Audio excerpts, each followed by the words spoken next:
আমরা বেলুন মঠ থেকে বেরিয়ে আসার সময় একটু ভিডিও করছিলাম। তো এটা হচ্ছে পরপর সব দেখানো রয়েছে যে ওই ক্যাম্পাসের মধ্যে কি কি রয়েছে, কারণ ভেতরে তো সেরকমভাবে ক্যামেরা করা যাচ্ছে না।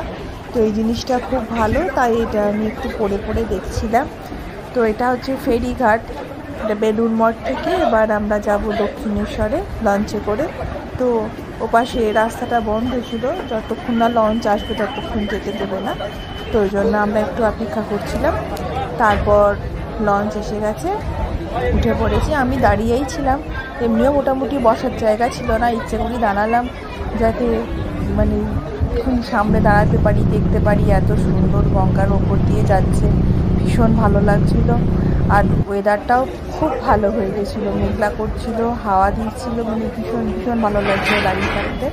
সেই জন্য আমি এখানে দাঁড়িয়েই ছিলাম। তো আমি অপেক্ষা করছিলাম কখন যে ওই লঞ্চটা ব্রিজের নিচ দিয়ে যাবে। তো তারপরে হঠাৎ করেই তো এত দুলতে শুরু করেছে, মানে এত জোরে হাওয়া দিচ্ছে না, পুরো লঞ্চটা পুরো দুলছিল। যাকে তো এবার এটা সন্ধে হয়ে যায়, তো জন্য খুব একটা ভালো আলো পাচ্ছিলাম না। তো যতটুকু ওই ব্রিজের আলো ছিল, লঞ্চে আলো জ্বেলেছিল, তো সেটা পড়ছিল না, এখানে অন্ধকার হয়ে গেছিলো ব্রিজের নিচ দিয়ে যাওয়ার সময়টা। এটা স্কাই ওয়াক, আমি প্রথম স্কাই ওয়াকে উঠলাম। মানে কত বছর আগে স্কাই ওয়াক তৈরি হয়ে গেছে, কিন্তু আমার এই প্রথম আসা, মানে এত ভালো লাগছিল। একটা নতুন জিনিস দেখা, যেটা অনেক দিন আগে হয়ে গেছে, সবার দেখা হয়ে গেছে। মানে আমি খুব মানে ভালোভাবে দেখছিলাম, মানে এত দোকান, কত রকমের জিনিস রয়েছে ওখানে। কিছু কিনতে দিল না, অবশ্য আমার বর কিছু বলেনি, আমার ছেলেই বারণ করলো, বললো কিছু কিনতে হবে না, যেমন বাবা তার তেমন ছেলে, এই হচ্ছে ব্যাপার।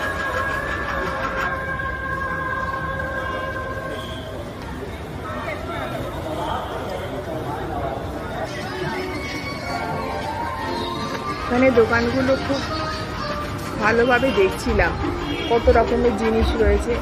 এবার আমি বলবো একটু না,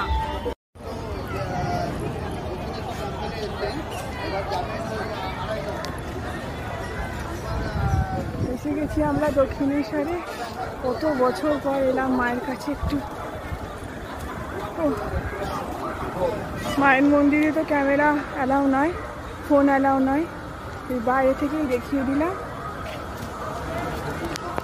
ভেতরে যাই, তারপরে আবার পরে বলছি যাবোটা কোথা দিয়ে।